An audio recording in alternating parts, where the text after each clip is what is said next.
So what's up mga ka-idol? Kumusta naman kayo diyan? Nandito na naman tayo sa panibagong video na gagawin ngayon. So ang video na 'to ay video reaction about sa top 10 na pinakamayaman ng NBA owner. So ang video na ito ay hatid sa 3B Hoops, nandun galing. So kung bago pa kayo sa channel na ito ay huwag niyong kalimutan i-subscribe ang 3B Hoops. Ito po yung may-ari ng video. Siyempre idamay niyo na din yung YouTube channel ko mga ka-idol. Kung bago pa kayo, kung napadaan kayo dito, i-subscribe niyo na din. So let's go!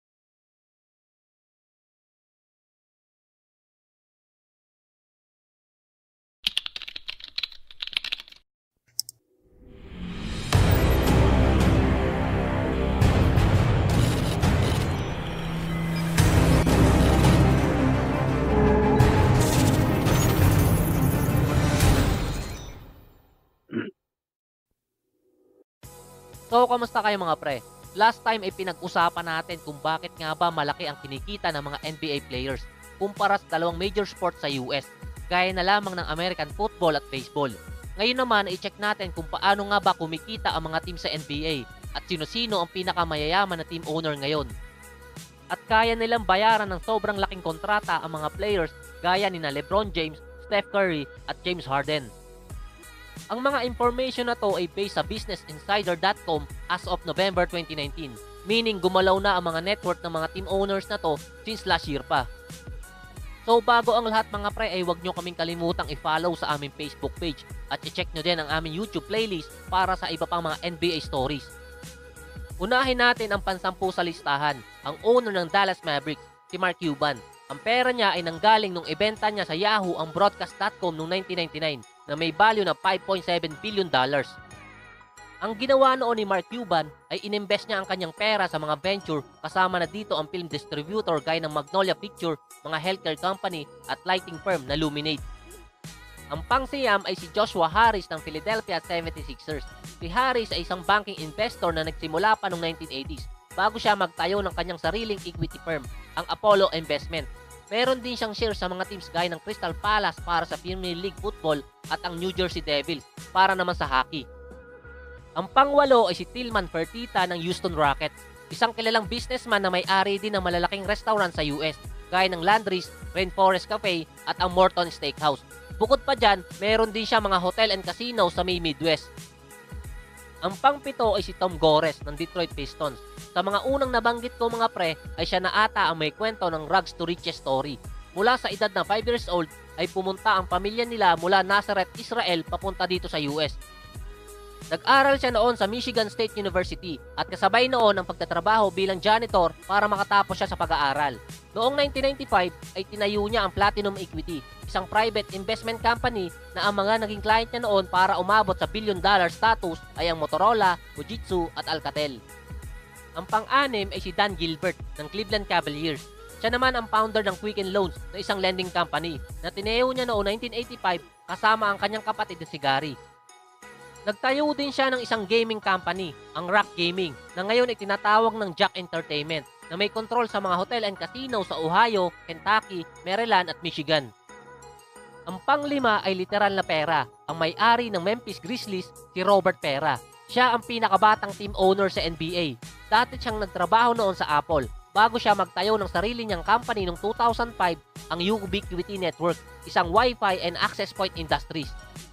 Ang pang-apat ay si Ann Walton Cronk ng Denver Nuggets. Siya lang naman ang tagapagmana ng Walmart, pati na rin ang ibang mga stock shares ng ibang company ng kanyang ama.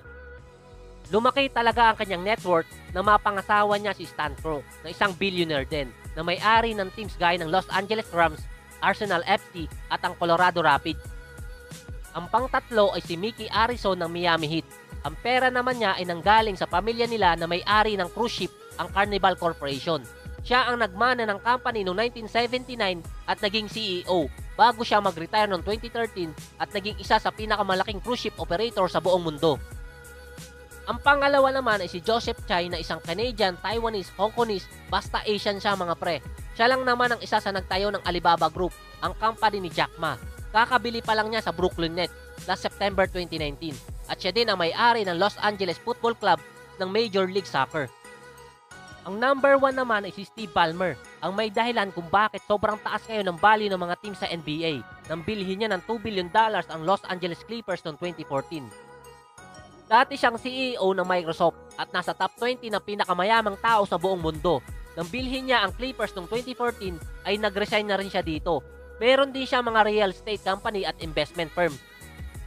Kung hahanapin niyo naman si Michael Jordan, ay nasa pang-15 siya sa listahan ng pinakamayaman na team owner sa NBA.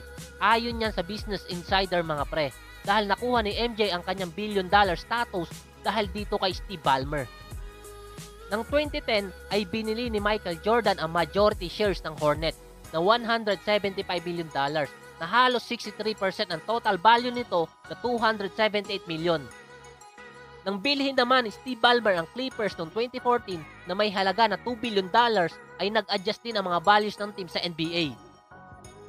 Noong 2019, ang value ng Charlotte Hornets ay nasa $1.2 billion. Since si Michael Jordan ay nasa 63% ang shares, ay nasa $750 million ang kanya dito. Tapos dagdag pa ang mga revenue na nakukuha niya sa ibang endorsement at ang royalty sa Jordan brand na binabayaran siya ng Nike every year. So base nga ito sa businessinsider.com. So yan mga pre, ang top richest owner ng NBA.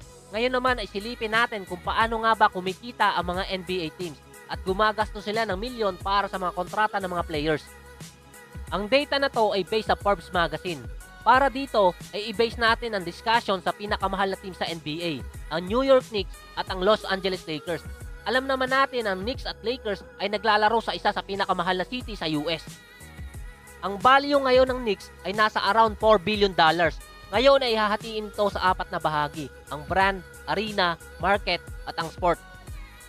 Unahin natin ang sport. Ito yung revenue na nakukuha ng NBA sa lahat ng 30 teams.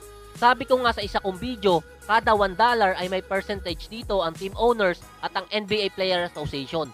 Ito yung hinahati nila based sa percentage na allocated ng NBA.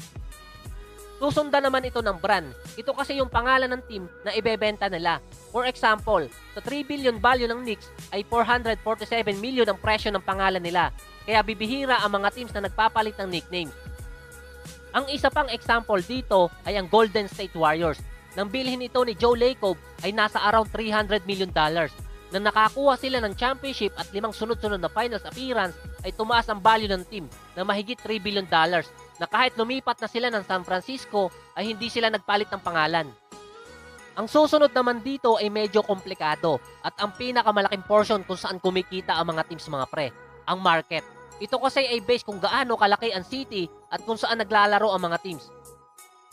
Dahil dadaanin nila ito sa fanbase, kasama na din dito ang mga TV coverage at media. Bukod pa dyan ay dinadaan din nila sa pagbebenta ng mga shares ang ibang mga teams. For example, si JC at Nelly ay mga entertainment mogul na minority owner share ng Brooklyn. Sa Lakers naman mga pre, ang majority owner nito ay ang Bass family. Meaning, hindi nila basta-basta pwedeng ibenta ang kabuuan ng Lakers kung walang approval ng ibang majority owners. Ang pwede nilang gawin ay ibenta ang kanilang mga shares. Ang panghuli mga pre ay ang arena. Dito na papasok ang ticket sales, attendance, mga merchandise at kasama na din dito ang renta nila sa arena. Kasi kung malaki ang brand mo, ay kasama din dito ang sponsorship ng mga company na mag-i-invest sa may-ari ng arena. Gaya na lamang ng Chase Center ng Warriors na nag-i-invest sila sa team. Kung tatanungin nyo naman kung sino ang may-ari ng NBA, ito ay hindi ko masasabing isang company, kundi isang samahan or organization para makapag-promote sila ng basketball game. Ang pinakamataas na namumuno dito ay si Adam Silver, ang commissioner. Para mapili ka bilang isang commissioner ay idadaan ito sa botohan ng mga membro ng Board of Trustees, team owners at ang NBA Player Association. Ilalagay ko na lang dito sa video ang kanilang organizational chart. Bumikita naman sila sa mga shares ng overall na kinikita ng 30 teams. Based nga rin ito sa percentage ng pinag-usapan ng team owners at ang NBA Player Association. Sunod pa dito ay kumikita din sila sa pagbebenta ng mga license para maipalabas ang mga games nila sa ibang bansa. Para bang pay-per-view. Dahil sa high level na basketball game ang kanilang ino-organize. Masasabi din natin na ang mga superstar ng NBA ay ang kanilang mga endorsers para manood ng mga games ang mga fans nito. Bago makasali sa NBA ay need magbayad ng tinatawag nila na franchise fee. Tapos, Titingnan nila kung kaya ba ng city kung saan maglalaro ang team ang tinatawag nila na economic stability. Meaning kaya masuportahan ang apat na sektor na sinabi ko kanina, ang brand, arena, market, at ang sport. Hindi kasi pwede dito ang katulad sa PBA na pag walang pera na pangbayad sa mga players ay magli-leave of absence ang isang season. Parang sa Barako Bull dati. Kasi masisira ang kanilang scheduling at format.